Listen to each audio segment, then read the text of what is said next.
Welcome back. Thanks for staying with Newzroom Afrika. Very good evening to you. Let's check in with your sport now, where referee Victor Gomes says he is likely to retire after the Qatar FIFA World Cup.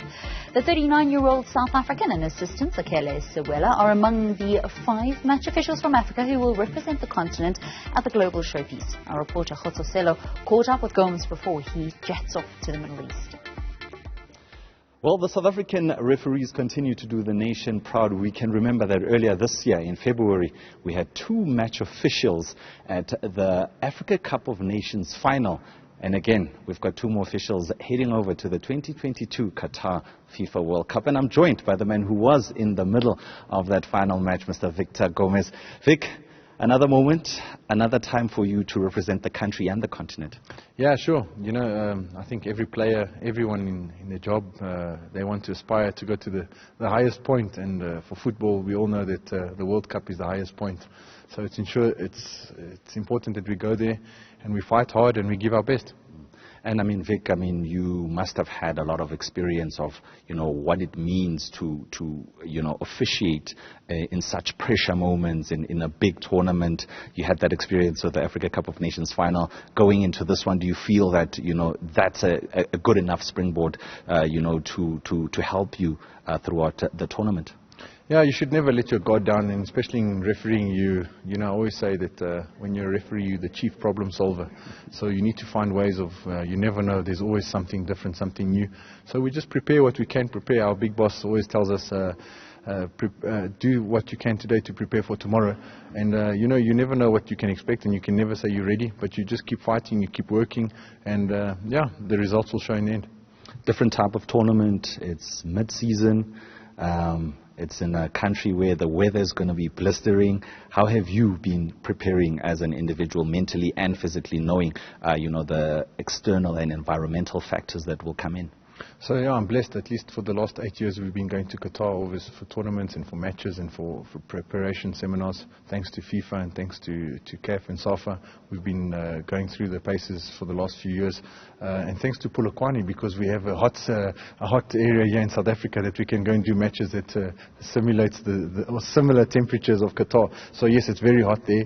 And we're going to go and show what we've been practicing and trying and learning all this time.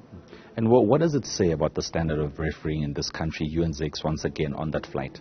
Yeah, I think we are 5 referees that get chosen from Africa, and that speaks a whole lot. And that the one team comes from South Africa with our colleague from Lesotho, I think it says a lot. And there's a lot of responsibility on our shoulders. We need to go and deliver. So now's not the time to take our eye off the prize.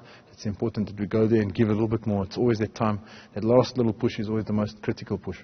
Is the VAR giving you sleepless nights? I mean, already in England, the refs there are privy to be using that, and heading into the World Cup, they would have had a little bit of experience, using that in high pressure situations. For you guys, it's a little bit different. Is it giving you sleepless nights? Not really. To be honest, we've had many good courses and we've had a lot of training sessions. Obviously, the transition between doing games without VR and with VR, that is the only problem we have. But I can tell you that there is no future of football or football refereeing without VR. VR is here to stay. It's the future of football. And, it just helps us. I mean, people will accept a mistake on the field, but they will not accept a mistake from the VAR. So we need to go there and give it better. And it's a tool. I mean, how many times you finish a game and you're like, hey, if I had seen that, I would have made a better decision. So with VAR, it gives you that second chance. And if applied correctly within its protocols, it's here to benefit football players, everybody. And there's this old adage that if the referee is invisible in a match, he's done a good job. But for some odd reason, the spotlight has been on you guys lately. Do you think it's a good thing, particularly to get the younger guys into this field of refereeing in South Africa to continue the trend? Look, when I hear that adage, I get very confused, because sometimes if you make a correct decision in the first minute and everybody supports that decision, you are going to be the center of attention. Whether it be for good or for bad, at the end of the day is we need to stop saying, it's so many this, so many this. No, the laws don't apply for number of free kicks or number of fouls or whatever. We need to look and say, okay, is the decision supportable? Is it a correct decision? And if it's correct, players also need to take responsibility. It's not only the referee. We're only reactive to what's happening from the players. Why are people not saying, hey, we take responsibility for our team not performing today, or we take responsibility for our players not missing a goal, you know? So I think we have a responsibility as officials, players, coaches, media personnel, to uplift the game and report correctly on the game, because ultimately it's the game we all serve. And just, lastly from me, you and Zakes are guys that have been working together for a very long time. Any notes being compared to say, once again, let's take it to the final, son? Yeah, today I was surprised. He had quite a word to say, so I was impressed. We're not going to fill numbers. We are going to work hard. I'm a business owner, and like for FIFA and for CAF and for SAFA, there must be return of investment. We need to give a good return of investment to our association and to FIFA and to CAF.